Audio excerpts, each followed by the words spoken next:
ஒரு நாள் உங்களால் நாடாளுமன்றத்தை முடக்க முடிஞ்சுதா? நீட் பிரச்சனை பேசுனீங்க, நாடாளுமன்றத்தில் பேச முடிஞ்சுதா?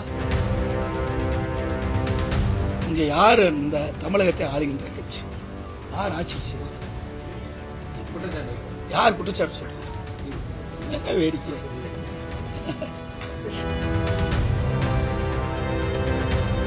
இத்தனையும் சொல்லிட்டு திமுக காரன் தான் வீடு வீடா நின்னுட்டு கவனிச்சிட்டு இருக்கிறா.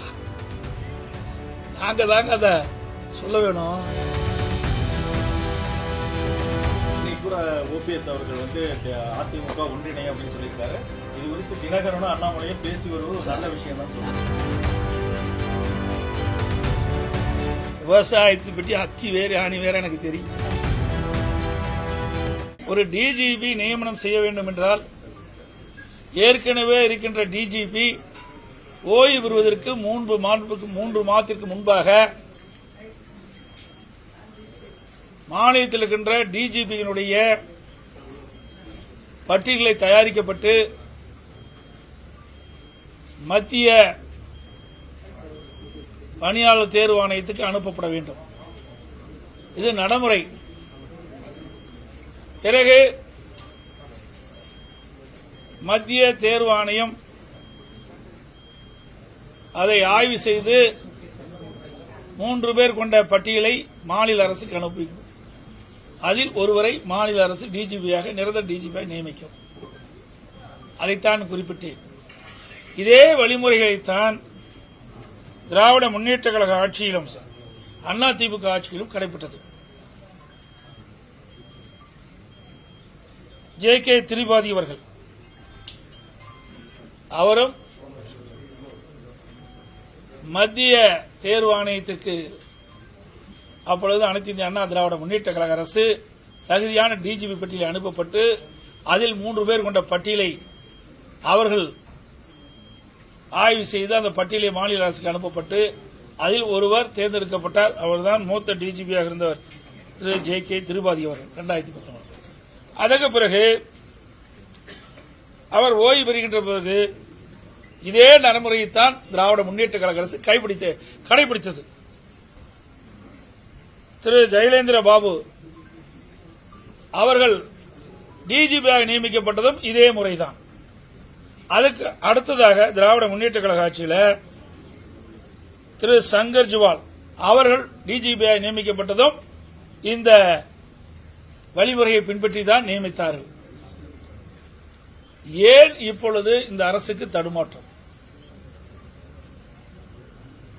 திராவிட முன்னேற்ற கழக அரசு, திரு ஸ்டாலின் அரசு தமிழகத்தில் தற்போது பணியாற்றக்கூடிய டிஜிபி அவர்களுடைய பட்டியலை தயாரித்து மாநில அரசுக்கு மத்திய தேர்வு ஆணைய பணியாளர் தேர்வு ஆணையத்துக்கு அனுப்பப்பட்டது. அதுல நீங்க பாத்தீங்கன்னா ஒரு குழு அமைக்கப்படுறாங்க. மத்திய பணியாளர் தேர்வு ஆணையம் அதுல அதிகாரிகள் இருக்கிறாங்க. மாநிலத்தில் தலைமைச் செயலாளர்கள், மாநிலத்தில் உள்துறை செயலாளர்கள், இவர்கள் குழுவாக இருந்து மாநில அரசு அனுப்பப்பட்ட அந்த பட்டியலில் இடம்பெற்றிருக்கிற டிஜிபிகள் 3 பேரை தேர்வு செஞ்சு மாநில அரசுக்கு அனுப்புகிறது.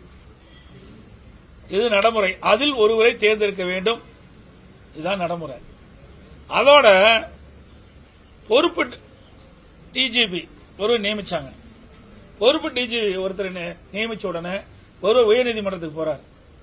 இது முற்றிலும் தவறு என்று. பிறகு மாநில அரசு உயர்நீதிமன்றத்துக்கு போன உடனே மாநில அரசு ஒரு பட்டியலை தயார் பண்ணி மத்திய தேர்வு ஆணையத்துக்கு அனுப்பிச்சது. மத்திய தேர்வு ஆணையம் அந்த குழு, நான் சொன்னேன், மத்திய தேர்வு ஆணையத்தில் இருக்கின்ற அதிகாரிகள், மாநிலத்தில் தலைமைச் செயலாளர்கள், செயலாளர், மாநில உள்துறை செயலாளர்கள் எல்லாம் கலந்து ஆய்வு செய்து அவர் 3 பேரை தேர்வு செஞ்சு தமிழகத்துக்கு அனுப்பப்பட்டவுடன் இதுவரை நிரந்தர டிஜிபி நியமிக்கப்படவில்லை. இந்த அனுப்பப்பட்ட பிறகு ஒருவர் உச்சநீதிமன்றத்தை நாடுகிறார். மத்திய தேர்வு ஆணையம் பணியாளர் தேர்வு ஆணையம் அனுப்பப்பட்ட பிறகும் இந்த டிஜிபி நியமனத்தில் இன்னும் காலதாமம் செய்கின்றது. விரைந்து முடிவெடுக்க வேண்டும் என்று உச்சநீதிமன்றத்தை நாடின உச்சநீதிமன்றம் 3 வார காலம் அவகாசம் கொடுத்திருக்குது. இதுதான் நிலைமை. இன்றைக்கு சட்டத்துறை அமைச்சர் திரு ரகுபதி சொல்றார், இன்றைக்கு எடப்பாடி பழனிசாமி அருகதை இல்லைங்கிறார். எனக்கு அருகதை இருக்குது, உங்களுக்கு அருகதை இருக்குதா என்று தெரியல. ஏன்னா இது மாநில அரசு அனுப்பப்பட்ட பட்டியல் தான், இது மத்திய அரசு அனுப்பப்பட்ட பட்டியல் அல்ல. மாநில அரசு தான் தகுதியான டிஜிபிகள் பணியாற்றக்கூடிய டிஜிபிகளை தேர்வு செஞ்சு மத்திய தேர்வாணைய அனுப்பப்பட்டிருக்குது. மத்திய பணியாளர் தேர்வாணையத்துக்கு அனுப்பப்பட்டு அங்க அந்த குழு நான் சொன்ன இவர்களெல்லாம் இடம்பெற்ற குழு தான் இங்க வச்சிருக்கு. இப்ப என்ன, இந்த 3 பேரும் இவர்களுக்கு சாதகமாக இருக்க மாட்டார்கள் என்ற கருதி தான், கைப்பாவையாக இந்த அரசுக்கு செயல்பட மாட்டார்கள் என்ற கருதி தான் இதுவரைக்கும் டிஜிபி நிரந்தர டிஜிபி நியமிக்கப்படவில்லை. இதுதான் உண்மை. ஒரு சட்டத்துறை மந்திரி தவறா இப்படி பேட்டி கொடுப்பது வெட்கக்கேடான விஷயம். இப்படிப்பட்ட மந்திரிகளா இருந்து அந்த நாடு எப்படி உருப்படியாகும்? உண்மை செய்தி மக்களுக்கு சொல்ல வேணும். ஏன்னா நாட்டு மக்களுக்கு ஒன்றும் தெரியாது நினைச்சிட்டு இருக்காரு சட்டத்துறை மந்திரி. இதெல்லாம் சட்டத்தின் அடிப்படையில் தான் செயல்படுது. அதே போல இன்றைய தினம் முதலமைச்சர் ஒரு கருத்து சொல்லியிருக்காரு. டெல்டா மாவட்டத்தில் குறுவை சாகுபடி, இந்த சாகுபடி செய்த விவசாயிகள்லாம் தங்களுடைய உற்பத்தி செய்யப்பட்ட அந்த நெல் மூட்டைகளை நேரடி கொள்முதல் நிலையத்திற்கு கொண்டு வந்து விற்பனை செய்கின்ற சூழல் இருக்கின்ற அந்த நேரத்தில் இந்த அரசு மெத்தன போக்கில் மெத்தனமாக நடந்த காரணத்தினால், அலட்சியமாக நடந்த காரணத்தினால் தான் இந்த விவசாயிகள் துன்பத்திற்கு காரணம். இதை உங்களுக்கு எல்லாம் கொடுக்கிறேன். 17/10/2025 சட்டமன்றத்தில் பேசின பேச்சு கருத்து ஆதாரத்தோட சொல்றேன். அதை கூட தம்பி இதெல்லாம் நீங்க பாருங்க, இதை எல்லாத்துக்கும் ஆளு கொண்டா கொடுங்க. 7 இருக்குது. நான் அன்றைய தினமே சட்டமன்றத்தில் சொன்னேன். ஏன்றைக்கு ஏற்கனவே விவசாயிகளுக்கு அரசாங்கத்துக்கு, ஏன்னா ஒரு திறமையான அரசாங்கமாக தெரியும், இதான் பொம்மை முதலமைச்சர் ஆளுகிறாங்களே தமிழ்நாட்டை. இன்றைக்கு 6 லட்சம் ஏக்கர் டெல்டா மாவட்டத்திலே குறுவை சாகுபடி பயிர் செஞ்சிருக்காங்க. அந்த 6 லட்சம் சாகுபடி செய்யப்பட்ட அந்த நிலத்தில் குறுவை சாகுபடி விளைச்சல் எவ்வளவு இருக்கு என்று அதிகாரிகளுக்கு தெரியும். அப்படி இருக்கின்ற பொழுது முன்கூட்டியே திட்டமிட்டு விவசாயிகள் அறுவடை செய்ய விவசாயிகள் உற்பத்தி செய்யப்பட்ட நெல்லை நேரடி நெல் கொள்முதல் கொண்டு வந்தவுடன் உடனடியாக அதை நேரடியாக கொள்முதல் செய்யப்பட்டது, அந்த பிரச்சனை வந்திருக்காது, தொடர் மழையில நனைஞ்சிருக்காது. ஆனா இந்த அரசு முறையாக விவசாயிகள் கொண்டு வந்த நெல்லை கொள்முதல் செய்யல. அதனால விவசாயி பாதிக்கப்பட்டாங்க. முழுக்க இந்த விடியா திமுக அரசுடைய அலட்சியத்தால் தான் இன்றைக்கு விவசாயிகள் பாதிக்கப்பட்டிருக்காங்க. இந்த பாதிப்புக்கு உள்ளாயிருக்க மாட்டாங்க, யாரையும் கெஞ்ச வேண்டிய அவசியம் கிடையாது. நான் ஏற்கனவே சட்டமன்றத்தில் தெளிவா பேசியிருக்கிறேன். அதுக்கு பிறகாவது ஒரு நடவடிக்கை எடுத்திருந்தாலும் அதுவும் எடுக்கல. இன்னைக்கு 15 நான் நேரடியாக விவசாயிகள் போய் அந்த விவசாயிகளை சந்தித்து அவளுக்கு என்ன பிரச்சனை என்று அவள் நேரடியாக விசாரிக்கின்ற பொழுது அவள் விவசாயிகள் சொன்னாங்க, உங்களுடைய பத்திரிகையாளர் ஊடக நண்பர்கள் அத்தனை என்னோட வந்தாங்க, எல்லா பத்திரிகைகளும் ஊடகமும் எல்லாம் என்னோட தான் வந்தாங்க, எல்லாம் செய்தியெல்லாம் சேகரிச்சாங்க. அப்படி விவசாயிகள் சொன்னாங்க, 15 நாட்களாக நேரடி நெல் கொள்முதல் நிலையத்தில் கொள்முதல் செய்யல. ஏற்கனவே கொள்முதல் செய்யப்பட்ட அந்த நெல்லெல்லாம் நேரடி கொள்முதல் நிலையத்தில் அடுக்கி வச்சிருக்குது. அதையும் அங்கிருந்து கொள்முதல் நிலையத்திலிருந்து குடோனுக்கு எடுத்து செல்லல. அதனால நேரடி கொள்முதல் செய்யப்படல. அதோடு தேவையான அளவுக்கு எடை போடுகின்ற ஆட்கள் நியமிக்கல. போதுமான அளவுக்கு அந்த நெல் மூட்டைகள்லாம் கொண்டு செல்வதற்கு லாரிகள் அமர்த்தப்படல. ஏன்னா லாரிக்காரர்கள் அங்கிருந்து விசாரிக்கும் போது எங்களுக்கு டீசலுக்கு கூட பணம் கொடுக்க மாட்டேங்கிறாங்க. ஏற்கனவே எங்களுக்கு நாங்க நெல் மூட்டைகளை எடுத்து சென்றதுக்கு அந்த வாடகையெல்லாம் பாக்கி இருக்குது, டீசலுக்கு கூட பணம் கொடுக்கல. நேரடியா எல்லா தொலைக்காட்சியிலுமே திறந்த எல்லா தொலைக்காட்சியும் இதை படம் பிடிச்சாங்க, சேகரிச்சாங்க. இதுதான் உண்மை நிலை. அப்படி 15 நாட்கள் தொடர்ந்து விவசாயிகள் கொண்டு வரப்பட்ட அந்த நெல் மூட்டைகளை கொள்முதல் செய்யப்பட்டிருந்தால் தொடர் மழையில் அந்த நெல்மணிகள் நனைந்து முளைத்திருக்காது, விவசாயிகள் பாதிக்கப்பட்டிருக்க மாட்டாங்க. இந்த பாதிப்புக்குள்ளானது இந்த அரசாங்கம் கவனக்குறைவு, அலட்சியம். அதனால் விவசாயிகள் இன்றைக்கு கடுமையாக பாதிக்கப்பட்டிருக்காங்க. அதோட திராவிட முன்னேற்ற கழகம் ஆட்சி பொறுப்பேற்றிருந்து 4 ஆண்டு காலமாக இந்த குறுவை சாகுபடி செய்த விவசாயிகளுக்கு பயிர் காப்பீட்டு திட்டத்தில் இடம்பெற சரியில்லை. 2 வருஷத்துக்கு முன்பு வீரவசனம் பேசினார் திரு ஸ்டாலின். நேரா மேட்டூருக்கு வந்து நானும் டெல்டாக்காரன் அப்படின்னு வீரவசனம் பேசி தண்ணீர் திறந்து விட்டார். ஆனா இறுதியில நெல் விளைச்சலுக்கு வருகின்ற ஒரு 20 நாளைக்கு முன்பாக தண்ணீர் இல்லாம அந்த குறுவை சாகுபடி செய்த அந்த நெல் பயிர்கள்லாம் காய்ந்து கருகி பெரும் நஷ்டத்துக்குள்ளான விவசாயி. அப்பொழுது பயிர் காப்பீட்டு திட்டத்தில் இந்த குறுவை சாகுபடி செய்த விவசாயிகளை சேர்க்கப்படாத காலத்தில் மிகப்பெரிய இழப்பீடு விவசாயிகள் சந்திச்சாங்க. இப்படி விவசாயிகளுக்கு விரோதமாக செயல்படுகின்ற அரசாங்கம் திராவிட முன்னேற்ற கழக அரசாங்கம். இப்ப கூட மத்திய அரசாங்கம் அந்த பாதிக்கப்பட்ட அந்த விவசாயிகள் அந்த மழையால் நனைந்த அந்த நெல்மணிகள் எல்லாம் ஈரப்பதத்தில் 27% இருக்குன்னு நாங்க கோரிக்கை வச்சோம். நான் நேரடியா போனேன். ஆனா முதலமைச்சர் திரைப்படம் பார்க்க போயிட்டார். விவசாயிகளை பார்க்கல. விவசாயிகள் வெடிக்கிற கண்ணீரை தெரியல, படம் பார்க்க போனார். ஆனால் எதிர்க்கட்சியாக இருந்தாலும் மக்களுடைய பிரச்சனையை எப்படியாவது தீர்க்க வேண்டும், அவர்களுக்கு ஆறுதல் சொல்ல வேண்டும் என்ற அடிப்படையில் நான் நேரடியாக டெல்டா மாவட்டத்துக்கு சென்று தஞ்சாவூர் மாவட்டம், நாகை மாவட்டம், இப்படி திருவாரூர் மாவட்டத்தில் நேரடியாக போய் விவசாயிகளை சந்திச்சு ஆறுதல் சொன்னேன். அதோட அந்த கனமழையில விவசாயிகள் பயிரிட்ட அந்த நெற்பயிர்கள் அழுகி போச்சு. அந்த ட்ரேவல் எடுத்து பார்க்கிற இப்படிப்பட்ட முதலமைச்சர் இந்தியாவில் எங்கேயும் பார்க்கல. போய் நேரடியாக விவசாயிகளை பார்க்க முடியாதா? தனி விமானம் வச்சிருக்கீங்களா? நேரடியாக திருச்சி போய் திருச்சியிலிருந்து 2 மணி நேரத்தில் போய் பார்க்கலாமே. ட்ரெயின்ல கொண்டு வந்து அவங்களுக்கு காட்டுறாங்க. அது என்னன்னு அவருக்கு தெரியாது. அது நெற்பயிரா என்னன்னு தெரியாது. சொன்னா தான் இந்த முதலமைச்சருக்கு தெரியும். அப்படிப்பட்ட முதலமைச்சர் தான் நாட்டை ஆண்டு கொண்டிருக்கின்றார். இப்போ என்ன பத்தி நீங்க ட்வீட் விட்டுருக்காரு. பச்சை துண்டு போட்ட பழனிசாமி சொல்லிருக்காரு. உண்மைதான், நான் விவசாயி தான். உங்களுக்கு எல்லாத்துக்கும் தெரியும். இங்க இருக்கின்ற ஊடக நபர்கள் அத்தனை பேருக்கும் தெரியும். இன்றைக்கு நேற்றைக்கு இல்ல, நான் என்றைக்கு சட்டமன்ற உறுப்பினர் அன்றையிலிருந்து இன்று வரை நான் விவசாயம் தான் பண்ணிட்டு இருக்கிறேன். இதோட மறைச்சு சொல்ல வேண்டிய அவசியமே இல்லை. தொழிலும் அதுதான். ஆனா இந்த விவசாயிகளுக்கு துரோகம் செய்த ஒரே கட்சி திமுக கட்சி. திமுக அரசாங்கம் திரு ஸ்டாலின் அவர்கள் துணை முதலமைச்சர் இருந்த காலகட்டத்தில் தான் மீத்தேன் ஹைட்ரோ கார்பனுக்கு புரிந்துணர்வு ஒப்பந்தம் போடுவதற்கு துணை நின்றவர். டெல்டா மாவட்டத்தை பாலைவனமாக்க முயற்சி செய்தவர் இன்றைய முதலமைச்சர். அனைத்து இந்திய அண்ணா திராவிட முன்னேற்ற கழக அரசு இருக்கின்ற காலத்திலே, நான் முதலமைச்சர் இருந்த காலத்திலே அந்த விவசாயிகளுடைய நிலங்களை பாதுகாக்கின்ற விதமாக மத்திய அரசோடு போராடி வாதாடி டெல்டா மாவட்டத்தை பாதுகாக்கப்பட்ட வேளாண் மண்டலமாக கொண்டு வந்து அந்த விவசாயிகள் வீட்டில் பால் வார்த்தது அதிமுக அரசாங்கம். 50 ஆண்டு காலம் காவிரி நதிநீர் பிரச்சனை தீர்க்கப்படாம வந்தது. சட்ட போராட்டம் நடத்தி அந்த விவசாயிகளுக்கு ஒவ்வொரு ஆண்டும் கிடைக்க வேண்டிய பங்கு நீர் கிடைக்க செய்ததும் அதிமுக அரசாங்கம். விவசாயிகளுக்கு எப்போதும் ஆதரவாக இருந்த அரசாங்கம் அதிமுக அரசாங்கம். 2 முறை விவசாயிகளுக்கு விவசாய தொடக்க வேளாண் கூட்டு கடல் சங்கத்திலே வாங்கிய பயிர்க்கடல் 2 முறை நாங்கள் தள்ளுபடி செஞ்சிருக்கிறோம். அதே போல எப்பொழுதெல்லாம் இயற்கை சீற்றத்தில் விவசாயிகள் பாதிக்கப்பட்டாங்களோ அப்பொழுதெல்லாம் ஓடோடி விவசாயிகளை சந்தித்து அந்த பயிர்கள் எல்லாம் பாதிக்கப்பட்ட பயிர்கள் எல்லாம் கணக்கிட்டு வறட்சியிலும் வறட்சி நிவாரணம் கொடுத்த ஒரே அரசாங்கம் அதிமுக அரசாங்கம். 2248 கோடி சுமார் கொடுத்திருக்கிறோம். அது மட்டும் இல்ல, ஒரே ஆண்டில் 2 முறை இந்த விவசாயிகள் நெற்பயிர் பாதிக்கப்பட்ட பொழுது 2 முறையும் நாங்கள் இழப்பீட்டு தொகை விவசாயிகள் கொடுத்திருக்கிறோம்.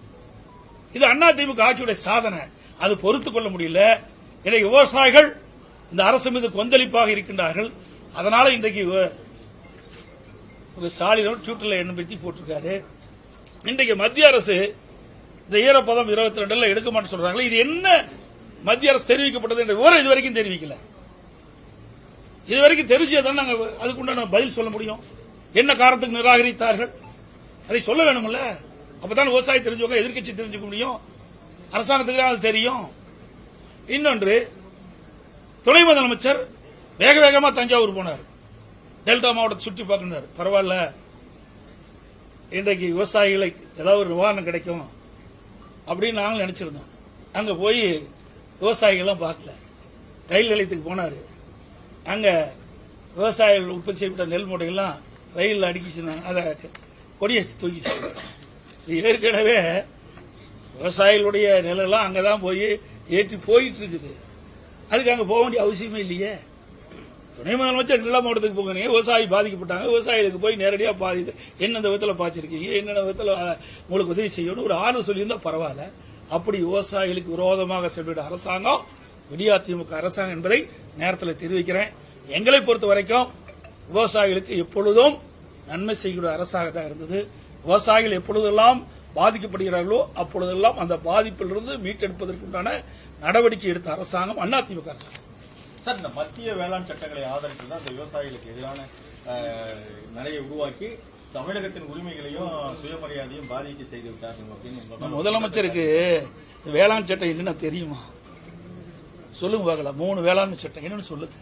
3மே தெரியாது முதலமைச்சர். தமிழ்நாடு பாதிக்காதுங்க. வட மாநிலத்தில் இருக்காங்க பாத்தீங்களா, அவையெல்லாம் மண்டி வச்சிருக்கிறாங்க, அவர்கள் தான் பாதிப்பாங்க. புரியுங்களா? இந்த 3 வேளாண்மை சட்டத்தை என்னன்னு அவர் சொல்லிட்டு நான் பதில் சொல்றேன். சொல்ல தெரியாது. நானும் சட்டமன்றத்திலே கேட்டேன். முதலமைச்சர் அவர்களே எதிர்கட்சியில் இருக்கும்போதே நான் ஆதரிக்கும் போதே என்னை கேட்டார். நான் கேட்டேன், என்ன விளக்கத்தை சொல்லுங்க. நான் விளக்கம் சொல்றேன். தமிழ்நாட்டுக்கு இருக்கின்ற விவசாயிகள் 3 வேளாண் சட்டத்தில் எந்த விதத்தில் பாதிக்கிறாங்க சொல்லுங்க, நான் பதில் சொல்றேன். என்னங்க இது வட மாநிலத்துக்கின்ற அங்க இருக்கின்ற அந்த மண்டியெல்லாம் வச்சிருக்கிறாங்க, அங்க சில பாதிப்பு, அதனால அங்க இருக்கிறவர்கள் போராடுறாங்க. பண்ணை திட்டம் ஒன்று கொண்டாந்தேன், அருமையான திட்டம். அதை அதிமுக அரசு இருக்கின்ற பொழுது கொண்டு வந்து நிறைவேற்ற. அதாவது விவசாயிகள் உற்பத்தி செய்யறாங்க, காய்கறிகளை உற்பத்தி செய்யறாங்க. இன்னைக்கு நம்முடைய மேச்சேரி பகுதி, நம்முடைய ஓமலூர் பகுதியெல்லாம் தக்காளி அதிகம் விளைக்கிறாங்க. பாத்தீங்கன்னா ஒரு காலகட்டத்தில் விலையே இல்லாம விலை வீழ்ச்சி ஆயிருக்கு. 5 ரூபா 10 ரூபாய்க்கு வந்தது. பொறிக்கிற கூலி கூட, அதை இந்த தக்காளி செடியிலிருந்து பறிக்கிற கூலி கூட நமக்கு கிடைக்காது. அப்படிப்பட்ட நிலையில் விவசாயிகள் விலை வீழ்ச்சியிலிருந்து மீட்டெடுக்க என்பதற்காக அது ஒரு திட்டத்தை நான் கொண்டாந்தேன். விவசாயிகளுக்கும் அந்த வியாபாரிகளுக்கும் ஒரு இடையில ஒரு ஒப்பந்தம் போட்டு, அந்த ஒப்பந்தத்தின்படி அவர்கள் அந்த விவசாயிகளுக்கு அந்த ஒரு ரேட், இன்னைக்கு வந்தீங்கன்னா ஒரு 3 மாசம் இன்னைக்கு தக்காளி பயிரிடுறீங்க, அப்போ வந்து ஒரு வியாபாரி வந்து வேளாண்மை துறை கமர்ஷியல் டிபார்ட்மெண்ட் இருக்கு, அதுல பதிவு செஞ்சு அந்த விவசாயிகள் வந்து அந்த வியாபாரிகள் வந்து விவசாயிகள் நாடி அவர்களும் பதிவு செய்வாங்க. அங்க வேளாண்மை துறைகள் அதுக்கு மீடியேட்டர் இருப்பாங்க. பதிவு செஞ்ச பிறகு அப்போ 3 மாசம் கழிச்சு தக்காளி வருகின்ற பொழுது ஒரு குறிப்பிட்ட ஒரு தக்காளி 1 கிலோ 40 ரூபாய்னா அந்த தக்காளி 40 ரூபாய்னு விலை நிச்சயிக்கணும்னு போட்டிருப்பாங்க, ஒப்பந்தம் போட்டிருப்பாங்க. தக்காளி 20 ரூபாய்க்கு வித்தா 40 ரூபாய் கொடுப்பாங்க. அப்போ விவசாயிகளுக்கு ஒரு நிரந்தரமான விலை கிடைக்கும். அப்போ 40 ரூபாய்க்கு மேல கிட்டத்தட்ட 60 ரூபாய் வந்து வச்சுக்கோங்க. 60 ரூபாய்க்கு மேல போனா ஒரு குறிப்பிட்ட லாபத்தொகை விவசாயி கொடுக்க வேணும். இதுல என்ன தவறு இருக்குது? அதை வந்து ரத்து பண்ணிட்டார் இந்த விவசாயி காக்கக்கூடிய முதலமைச்சர். சட்டமன்றத்தில் நான் கொண்டாந்து நிறைவேற்றணுங்க பண்ணை ஒப்பந்த திட்டம் நான் நினைக்கிறேன். இதெல்லாம் எதுக்கு சொல்றேன்னா, இந்த இன்னும் சொல்றேன், இதுல சில திட்டங்கள் விவசாயிகள் உற்பத்தி செய்யப்பட்ட பொருளை இந்தியாவில் எங்க விட்டு போனாலும் விற்கலாம்.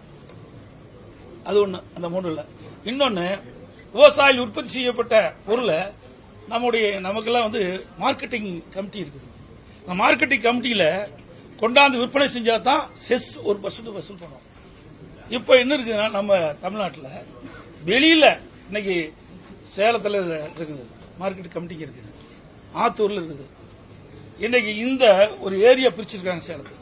அதுல அந்த ஏரியாவுக்கு சம்பந்தப்பட்ட ஏரியாவில் போய் வியாபாரிகள் அங்க போய் அந்த பொருளை வாங்கினாலும், விவசாயிகள் பொருள் வாங்கினாலும் 1% செஸ் கட்டுவாங்க. ஆனா மத்திய அரசு இப்ப கொண்டு வந்த சட்டத்தில் அதை வாங்கக்கூடாது. அங்க மண்டிக்கு, அதாவது அங்க மார்க்கெட்டிங் கமிட்டி கொண்டு வந்து அங்க விற்பனை செஞ்சா தான் 1% செஸ் வாங்கணும். வெளியில அதுக்கு சம்பந்தப்பட்ட ஏரியாக்குள்ள எங்க போய் வியாபாரிகள் விவசாயத்தை வாங்கினாலும் அந்த 1% வாங்கக்கூடாது. இதுல எந்த விவசாயி இதுல நீங்க ஆதரவு தெரிவிச்சதுனால வேளாண் சட்டத்துக்கு விவசாயிகள் பிரச்சனையை மத்திய அரசு கேட்க சொல்லி நீங்க சொல்லுவீங்களா? நான் சொல்றத கேளுங்க. விவசாயி, நான் தமிழ்நாட்டு விவசாயி, நான் எங்க ஆட்சி செய்யறாங்க தமிழ்நாடு, இங்க பாதிக்கிறதா நான் பார்க்கணும். இங்க தான் ஓட்டு போட்டு எனக்கு தேர்ந்தெடுக்கிறாங்க. ஒவ்வொரு மாநிலத்திலும் ஒரு பிரச்சனை இருக்கு. இந்த மாநிலத்தில் விவசாயிகள் பாதிக்கிறது. இன்னைக்கு கரும்பு இருக்குது, எப்படி இன்னைக்கு கரும்பு போட்டு தானே எடுக்கிறீங்க, ஒப்பந்தம் போட்டு தானே எடுக்கிறாங்க. இன்னைக்கு விவசாயிகள் வந்து அந்த கரண் நடும்போதே நடவு செய்வாங்க, இத்தனை மாசம் கழிச்சு அந்த கரும்பை வெட்டி எடுத்துட்டு போறாங்க, ஒப்பந்தம். அது மாதிரி தாங்க. ஆக தமிழ்நாட்டில் எந்த அளவுக்கு எதை கொண்டு வந்தாலும் சரியா இருக்கும், எதை கொண்டு வந்தாலும் விவசாயிக்கு நன்மை, அதை பார்க்க வேண்டும். இந்த முதலமைச்சர் ஒன்றும் தெரியாது, தெரிஞ்சா தானே தெரியும்.